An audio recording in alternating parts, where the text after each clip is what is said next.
Here's what's commonly associated with the 1920s. The flapper, the radio, the car, and a booming economy. But that's not all there was to it. America's involvement in World War I brought economic boom. Workers were appeased by the National War Labor Board, and labor strikes greatly decreased. This allowed for the flourishing of industry and a surplus of willing workers of varying gender. But the labor peace of 1917 and 1918 dissolved after the armistice. Wage gains were wiped out by inflation, and most industries went back to the usual hardships. Women were forced out of the workplace to accommodate returning soldiers, and America went right back to its former unjust policies. As a result, there was a great deal of labor unrest in the 1920s. Alvin S. Johnson, economist and founder of the New School for Social Research, estimates that at least 1 million workers were on strike at one time. In 1922, 19 strikebreakers died in an attempt to put down a minor strike in southern Illinois.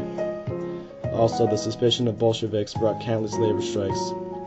The 1920s is often interpreted as a time of improving labor conditions, but the numerous strikes involving over 6 million workers suggest otherwise. There was also a great deal of political scandal and corruption in the 20s. The most notorious scandal was the Teapot Dome affair. Oil reserves set aside for the Navy by President Taft released to Upton Sinclair as a result of bribery. Hundreds of thousands of dollars were paid to the Secretary of the Interior, Albert Fall, and at the time, it was the greatest scandal in the history of American politics.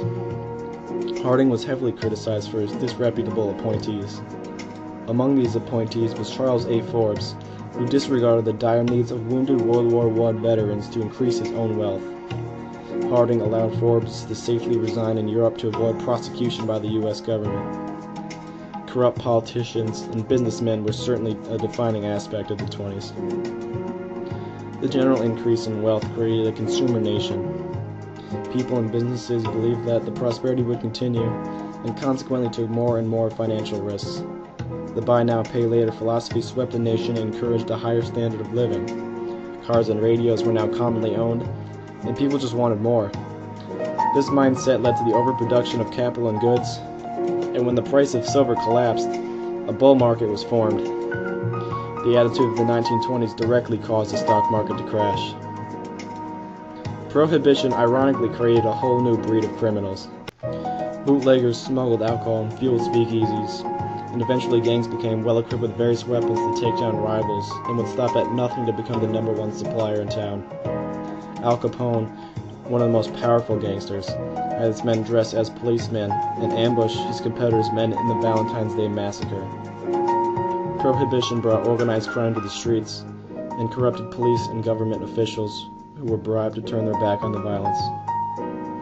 Nepotism was in full force at this time. Magazines such as The Menace and the Dearborn Independent promoted anti-Semitic and racist values. Attorney General Mitchell Palmer arrested and jailed thousands of suspected communists with mainly racist justifications. Also, the Ku Klux Klan flourished in this era.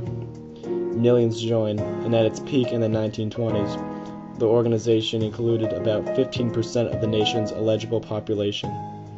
The KKK was more powerful than the New Negro, and over 500 lynchings occurred in the 20s. The 1920s are viewed as the conclusion of the Progressive Era because of the general feeling of happiness and social tranquility. Most people associate the flappers, jazz, the radio, and the New Negro with the 1920s. But in reality, these aspects only served as a masquerade of affluence to hide the violence, racism, and corruption that dominated the country. The 20s are mistakenly viewed as a time of social recovery, but they were truly an artificial redemption from America's troubled past.